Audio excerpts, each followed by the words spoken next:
In this video, we're going to give you a brief overview of HTML5. Hypertext Markup Language, otherwise referred to as HTML, played a real vital role in making the web a better place to hang out. Imagine if the web looked dull. Who'd want to stay around in front of our screens all day long? Who would enjoy browsing websites, listening, and viewing videos? No one. So with the fast advancement of technology, the demand for a better coding experience in creating web pages has pushed HTML to its limit, and thus a better version was created in the new standard of HTML5.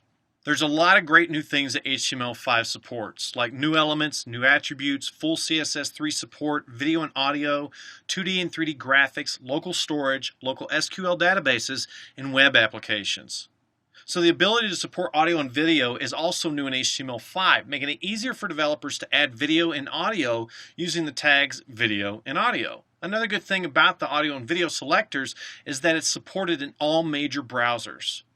With HTML5, drawing graphics is simplified with the new elements like the canvas selector, inline SVG, and the use of CSS3 2D and 3D transforms. Web and mobile development is so much easier with HTML5. Here are some of the features added that make the whole development process easier. Local data storage, which allows a web page to store information locally within the client browser, similar to how cookies were used in previous versions. Also, local file access. The use of local SQL databases. Application caching that allows a web application to be accessible without an internet connection. And finally, HTML5 web workers that allow JavaScript to run in the background without affecting the performance of the page. Ideally, semantic elements should describe their purpose clearly, making it easier for developers to understand. However, there are tags that don't have any meaning like the div tag. So we would commonly use IDs or declare class names such as div class equals header to the div tags to give meaning to it.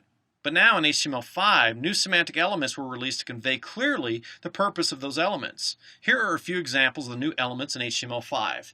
Header for the header, footer for the footer, section for wrapping content in a section, nav for menu navigation, article for placing your main content, and aside for creating left and right sidebars. Along with these new elements, there are also new form elements, new attributes, new input types, and automatic validation. With the new HTML5 combined with CSS3, creating some cool effects is much easier with these new elements. New selectors, new properties, animations, 2D and 3D transformations, rounded corners, shadow effects, downloadable fonts, and much, much more. So there you go. I gave you a brief overview on what's new in HTML5. There's a whole lot more of the new stuff in HTML5 to cover. So in our next video, we'll walk through all the new elements in HTML5. See you there.